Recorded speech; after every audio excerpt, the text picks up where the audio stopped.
They called her the Black Widow of the Rossi Syndicate before she even walked down the aisle. Everyone knew Beatrice Kensington pulled the strings. But what happened on a rainy Tuesday at Boston's most exclusive restaurant proved the terrifying Mafia queen was actually the world's most desperate prisoner. To understand the sheer terror that walked into Lara that Tuesday night, you have to understand the myth of Beatrice Kensington. In the underground ecosystem of the East Coast, the Rossi family reigned supreme. Domenico Rossi was the undisputed head, a man who wore bespoke Tom Ford suits to order executions, who spoke with a silver spoon Ivy League drawl but governed with medieval brutality. But over the past 3 years, the whispers in the underworld hadn't been about Domenico. They had been about the woman on his arm. Beatrice was an heiress from old Connecticut money, legally untouchable, visually flawless. The rumors said she was the true architect of the Rossi family's recent, ruthless expansion. When the rival Moretti crew was ambushed at the docks, an event the Boston tabloids dubbed the harbor bloodbath, word on the street was that Beatrice had coordinated the hit over a manicure. People said she was ice cold, a sociopath wrapped in silk and diamonds who enjoyed watching Domenico's enemies break. Men who had killed for a living lowered their eyes when she walked into a room. Fiona Hayes didn't care about mafia politics. Fiona was 23. Drowning in $90,000 of nursing school debt and working double shifts at Laura, Boston's most pretentious, high-security private dining club. To get a table here, you needed a net worth with 2 commas and a background check. It was 8:30 p.m. when the front doors locked. The maitre d', a usually unflappable Frenchman named Laurent, was pale as he briefed the staff in the kitchen. "The main dining room is cleared," Laurent whispered, adjusting his tie with shaking hands. "Domenico Rossi is hosting a sit-down with the remaining heads of the Moretti family. It is a peace treaty. Miss Kensington will be with him. Do not make eye contact with her. Do not hover. Pour the wine, serve from the left, clear from the right, and become invisible." Fiona tied her black apron tight. She had served billionaires, politicians, and celebrities. She knew how to be a ghost.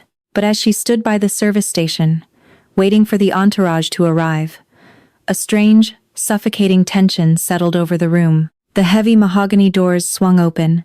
6 large men in dark coats stepped in first, fanning out to secure the exits. Then came Domenico Rossi. He was devastatingly handsome, with sharp jawlines, dark eyes, and a predator's grace. And then, stepping out from behind him, was Beatrice.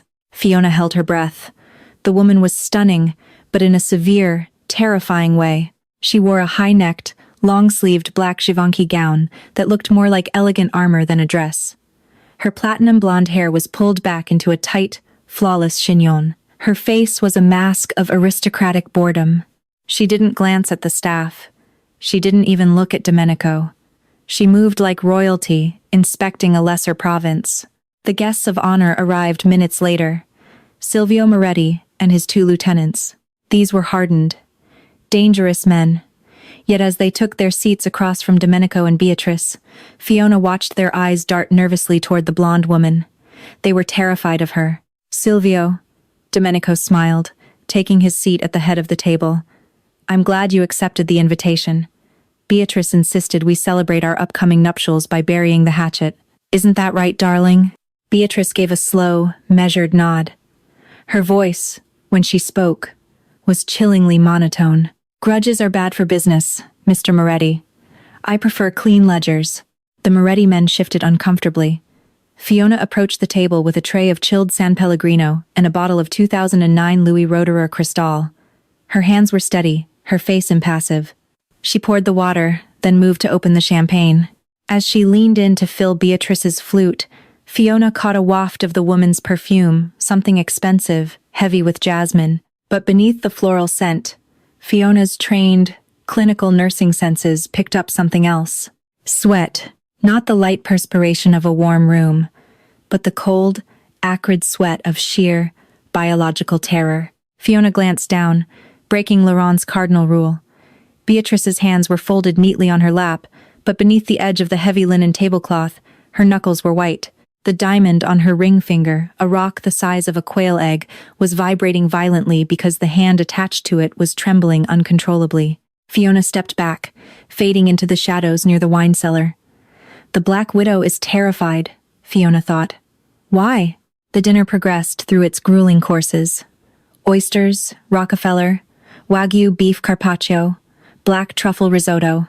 Fiona and the other servers moved like synchronized swimmers around the heavy, tense conversation at the table.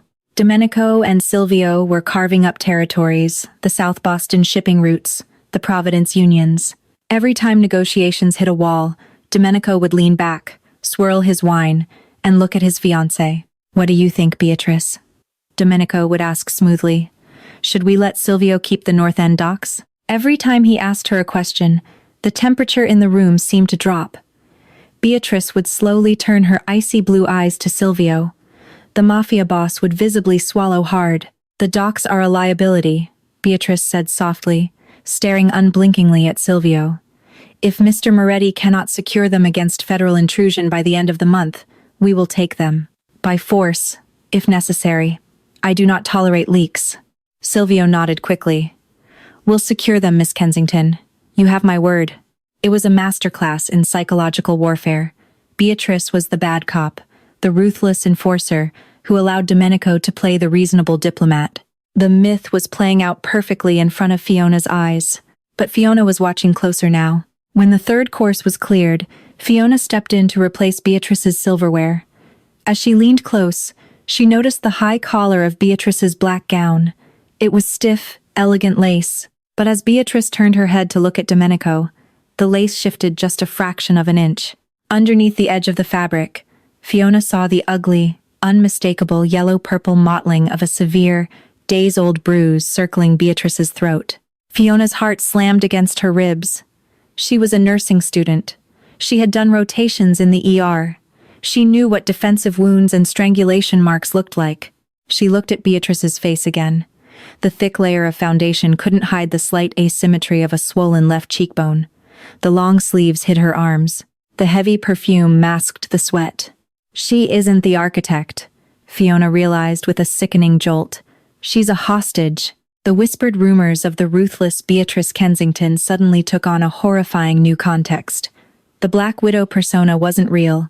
It was a narrative fabricated by Domenico.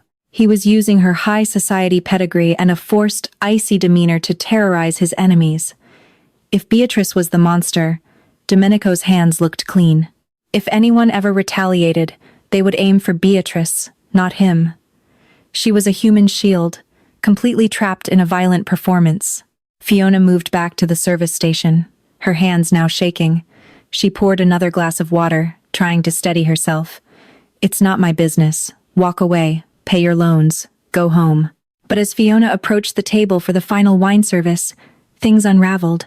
Silvio Moretti, fueled by 4 glasses of Barolo and rising frustration, suddenly slammed his hand on the table.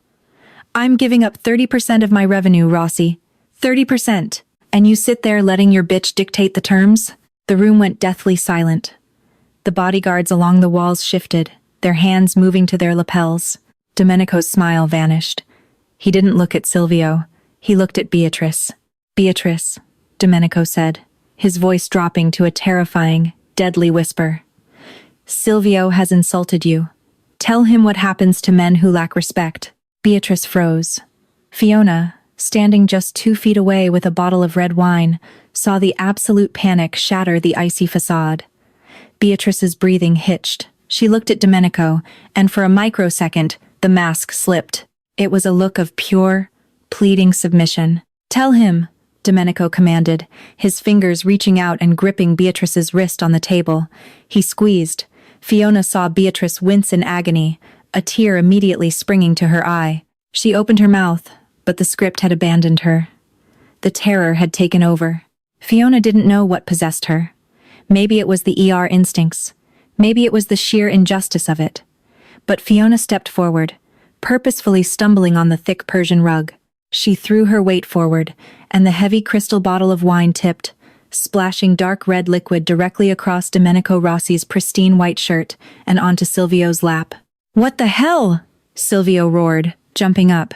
Domenico cursed violently, releasing Beatrice's wrist as he shoved his chair back. You stupid girl, he snapped, glaring at Fiona. "I am so sorry, sir," Fiona gasped, dropping to her knees and grabbing the heavy cloth napkins from the table, frantically dabbing at Domenico's suit. It was pure chaos. The bodyguards rushed to the table. Laurent, the maitre d', sprinted over, pale as a ghost, apologizing profusely. In the distraction, Fiona leaned into Beatrice's space. She kept her head down, scrubbing at a spot of wine on the tablecloth right in front of the terrified woman. Fiona looked up, locking eyes with Beatrice beneath the cover of the frantic table. "I saw the bruises," Fiona mouthed silently, making sure her back was to Domenico. "Do you need help?" Beatrice's eyes widened. For the first time all night, she looked at Fiona, not as a servant, but as a human being. The cold, dead stare vanished, replaced by the frantic, terrified eyes of a desperate woman. Beatrice moved her hand over her empty bread plate. With a speed born of absolute terror, she slipped something from beneath her heavy diamond bracelet and pressed it flat against the bottom of the porcelain plate. "Get this waitress out of my sight," Domenico growled, slapping Fiona's hand away. "Before I have her thrown in the harbor." "Go, Fiona, go!" Laurent hissed, pulling her up by the elbow. Fiona scrambled back, but as she did, she grabbed the bread plate from in front of Beatrice, stacking it with the dirty silver. She practically ran back to the kitchen, her heart threatening to burst through her chest. She threw the plates into the dishwashing bin, hiding in the blind spot of the kitchen cameras. Her hands shaking violently, she lifted Beatrice's bread plate. Stuck to the bottom with a dab of chewing gum was a tiny, tightly folded piece of heavy cardstock, a piece of the menu. Fiona unfolded it. The handwriting was jagged, written in a desperate, rushing scrawl with an eyeliner pencil. "The rumors are lies. He kills them and puts my name on it. He is murdering Silvio tonight after dinner. If Silvio dies, the FBI will arrest Emmy as the mastermind. They are flying us to Italy at midnight. He is going to kill me over the Atlantic. My real name is Chloe Ashford. Please, save me." Fiona stared at the note, the blood roaring in her ears. She wasn't just a waitress anymore. She was holding a bomb. Suddenly, the heavy kitchen doors swung open behind her. Fiona spun around, shoving the note deep into her apron pocket. Standing in the doorway was one of Domenico's enforcers, a massive man with a scarred jaw. His dark eyes scanned the kitchen before landing directly on Fiona. "You," the enforcer said, his voice like gravel. "The boss wants to see you in the private coat room, now." The walk from the kitchen to the private coat room felt like a march to the gallows. The enforcer's heavy, calloused hand was clamped firmly around Fiona's bicep, his grip bruising her skin through her uniform. As they navigated the narrow staff hallway, Fiona's mind raced with terrifying speed. She knew the cardinal rule of dealing with men like Domenico Rossi. They did not believe in coincidence. The note, Fiona thought, panic rising in her throat like bile. It was still in her apron pocket. If they searched her, she was dead. She wouldn't just be fired. She would become another Boston unsolved mystery, found floating in the Charles River. "Move," the enforcer grunted, shoving her toward the heavy oak door of the coat room. As Fiona stumbled forward, she made a desperate, calculated decision. She allowed her knee to buckle, letting out a sharp yelp as she collapsed onto the carpeted floor. "Get up," the man snarled, irritated, looking away for a fraction of a second to check the hallway. In that microsecond, Fiona's hand darted into her apron pocket. She palmed the tiny, folded piece of heavy cardstock. As she scrambled to her feet, pretending to dust off her black uniform pants, she slid the note deep inside the waistband of her slacks, pushing it down against her hip. The enforcer shoved the door open and pushed her inside. The coat room smelled of damp wool, expensive cashmere, and the sharp, metallic tang of unlit cigars. Standing in the center of the small, dimly lit space was Domenico Rossi. His pristine white dress shirt was ruined, stained with the dark, blood-red Barolo wine Fiona had spilled. The charming, Ivy League facade was entirely gone. His eyes were flat, dead, and utterly terrifying. "Close the door, Luca," Domenico commanded quietly. The heavy door clicked shut, plunging the room into a suffocating silence. Domenico stepped closer to Fiona. He was a tall man, and his physical presence was overwhelming. He didn't yell. He didn't raise his voice. That made it infinitely worse. You are a very clumsy girl, Domenico murmured, his eyes locking onto hers. Or, perhaps, you are a very observant one. Which is it, Fiona? He knew her name. Of course he did. He had vetted every single employee in the building. I just tripped, Mr. Rossi, Fiona stammered, letting her natural terror flood her voice. It wasn't hard to cry. Tears of pure adrenaline were already prickling her eyes. My shoe caught the edge of the Persian rug. I am so sorry. Please, sir, I'll pay for the shirt. I'm just a nursing student. I have loans. Please don't let Laurent fire me, she babbled, playing the part of the pathetic, insignificant waitress perfectly. She made herself look small, trembling violently, letting her tears spill over. Domenico reached out, his long fingers violently gripping her chin, tilting her face up to the harsh overhead light. He studied her eyes, looking for deception, looking for the quiet confidence of an undercover agent or a rival spy. He found only the panicked, hyperventilating mess of a 23-year-old girl in over her head. Did she give you something? Domenico asked, his voice dropping to a silken whisper. Did my fiancé pass you anything under the table when you were scrambling around like a rat? No, Fiona sobbed, squeezing her eyes shut. I was just trying to clean the wine. I didn't look at her. Laurent told us never to look at her. I swear to God. Domenico stared at her for 10 agonizing seconds. Finally, he sneered in disgust and released her chin, wiping his hand on a nearby silk scarf as if touching her had soiled him. Search her, Domenico ordered Luca, then throw her out the back alley. If she ever comes within 50 feet of my family again, break her legs. Fiona stood frozen as Luca patted down her apron, her pockets, and the sides of her legs. Her heart hammered a frantic rhythm against her ribs. The note pressed against her hip burned like a live coal. Luca patted down her back and her sides, but he didn't reach inside her waistband. She's clean, boss, Luca grunted. Get her out of my sight, Domenico spat, turning his back. 5 minutes later, Fiona was violently shoved out the steel back door of Laura. She hit the wet cobblestones of the alley, scraping her palms. The heavy door slammed shut behind her, the deadbolt engaging with a loud, final click. The cold Boston rain soaked through her thin white blouse instantly. Fiona knelt in the puddles, gasping for air, shaking uncontrollably. She pulled the crumpled note from her waistband. The eyeliner writing was slightly smudged from her sweat, but the words were still legible. My real name is Chloe Ashford. They are flying us to Italy at midnight. He is going to kill me over the Atlantic. Fiona pulled out her cheap, cracked smartphone. It was 10:15 p.m. She had less than 2 hours. She couldn't go to the local police. Everyone in Boston knew the Rossi family had half the South Boston precinct on their payroll. If she walked into a station, Domenico would know before she even sat down in an interrogation room. She needed federal help, and she needed it immediately. Fiona's mind raced through the VIP client list she had memorized for her job. Politicians, actors, athletes. And then, she remembered him. 2 months ago, she had served a private anniversary dinner for a man named Michael Hughes.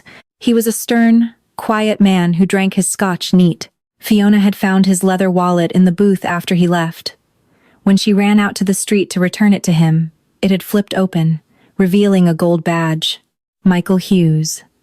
Deputy Director, FBI Organized Crime Task Force, Boston Field Office.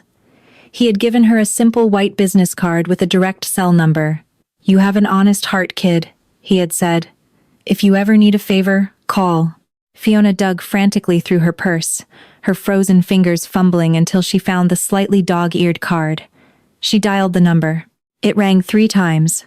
Hughes, a gruff voice answered. Director Hughes, my name is Fiona Hayes. I'm a waitress at La Ora.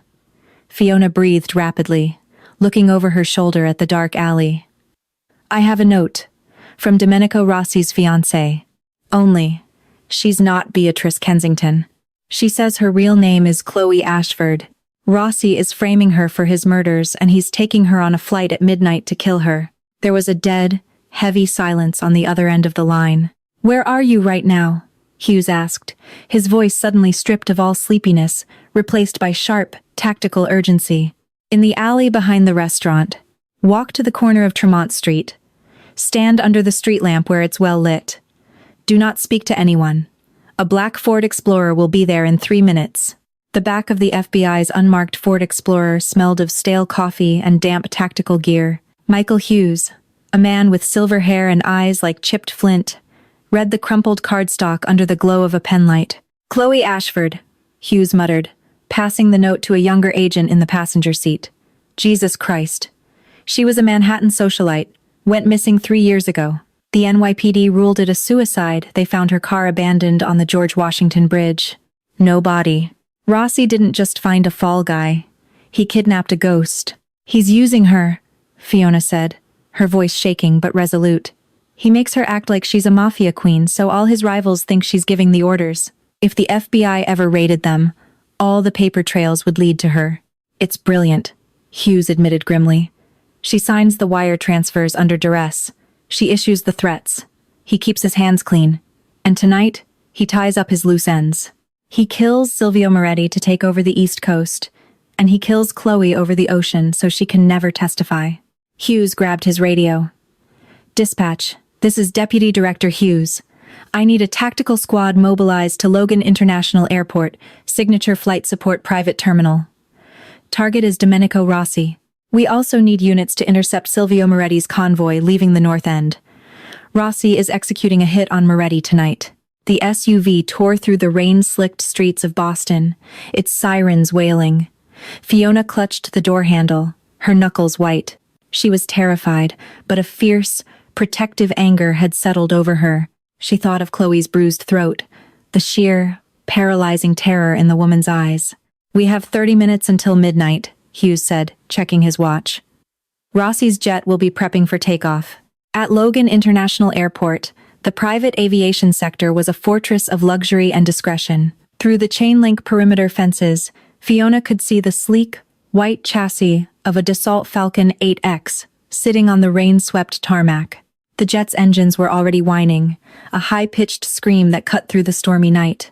3 black Mercedes SUVs pulled onto the tarmac, stopping directly at the base of the plane's boarding stairs. There he is, Hughes barked as the FBI Explorer smashed through the security gate, ripping the metal barrier off its hinges. Behind them, a dozen black tactical vehicles flooded the tarmac, their red and blue strobes illuminating the torrential rain. Domenico Rossi had just stepped out of the lead SUV, his hand wrapped viciously around Chloe Ashford's upper arm. Chloe was wearing a trench coat over her black Givenchy gown, her head bowed, her body language screaming defeat. As the sirens wailed and the floodlights hit him, Domenico froze. He looked at the swarm of heavily armed FBI agents piling out of the vehicles, assault rifles raised. FBI, drop your weapons, put your hands in the air. A voice boomed over a megaphone. Domenico's bodyguards, calculating the odds of a dozen rifles pointed at their chests, immediately dropped their firearms and raised their hands. They were mercenaries, not martyrs. But Domenico Rossi was a king, and kings do not surrender easily. With a roar of fury, Domenico yanked Chloe backward against his chest. He pulled a silver 9mm pistol from his shoulder holster and jammed the barrel violently under her jaw. "Back off!" Domenico screamed, his suave demeanor entirely obliterated. His face was twisted in a mask of feral panic. "I will blow her head off. I will kill her right here." "Stand down, Rossi!" Hughes yelled, stepping out of the Explorer and using the heavy door as cover. "It's over. We intercepted your hitmen in the North End. Moretti is alive, and he's singing to the district attorney right now. You have nowhere to go. Get the pilot to start the taxi!" Domenico screamed at his men, but the pilot had already killed the engines and locked the cockpit. Fiona watched from the back of the SUV, her heart in her throat. Domenico was losing his mind.